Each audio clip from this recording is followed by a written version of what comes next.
A huge thank you to Psyopticnerve for allowing me to put voices to your words.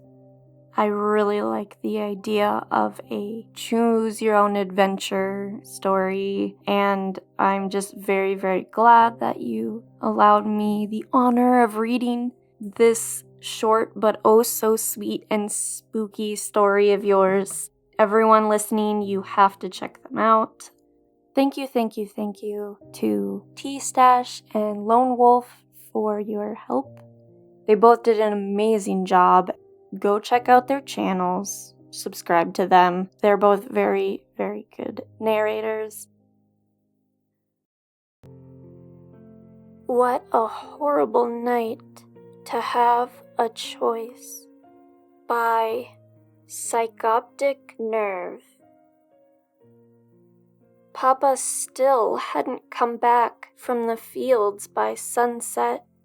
Toby and I exchanged fearful glances before going about the nightly routine, neither of us daring to speak a word.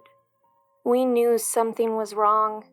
We knew something had happened to him, but we also knew the rules. They had been ingrained so deeply that our motions were merely habit. Toby pulled the curtains together and bolted the doors shut while I loaded up the wood stove. Then together, we drew a ring of salt around our beds. I could vaguely recall what it was like before the pale ones arrived. In troubled times, I often found myself telling Toby tales of the old days, who was too young to remember them. That night was no exception. Knowing that we would be unable to sleep that night, I whispered softly, painting him vivid pictures of a world he had never seen. Bike rides, television, carnivals. To him, these were fairy tales, mythical things that couldn't possibly exist. I stole glances at him while I spoke, watching his eyelids grow heavier until they finally closed and he began to snore. I felt a small smile on my lips, allowing myself a brief moment of catharsis before switching back to a dull panic. What would we do without Papa? Of course, we had shelter and food and water for now, but what would happen once we ran out?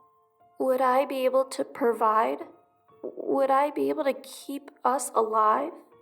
The change in my breathing disturbed Toby's slumber, and he rolled over with a frown on his face. Remain calm. I had to, for both of our sakes. I tried reaching out for hope.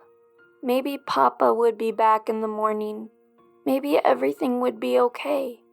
Yes, there was a chance, however small, that he was simply waiting for the first rays of sunlight to return. My thoughts were interrupted by a loud thudding. I sat bolt upright. My heart jumped into my throat. Toby pulled the blanket over his chin. Then we heard him. Toby, Lisa, open the door, hurry! It's Papa! Toby cried, leaping from his bed. No, Toby, I cried, but it was already too late. He had left the circle of salt. Instinctively, I leapt from my bed, grabbing him by the sleeve. Now we were both outside the safety of the circle. Please, children, come quickly! I knew the rules by heart. Under no circumstances were we to open the door until daylight. But it sounded just like Papa. The knocking got more frantic, the rhythm replaced by frenzied bashing.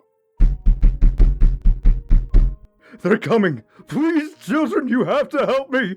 He was desperate. He was pleading. There was no way I could leave him out there.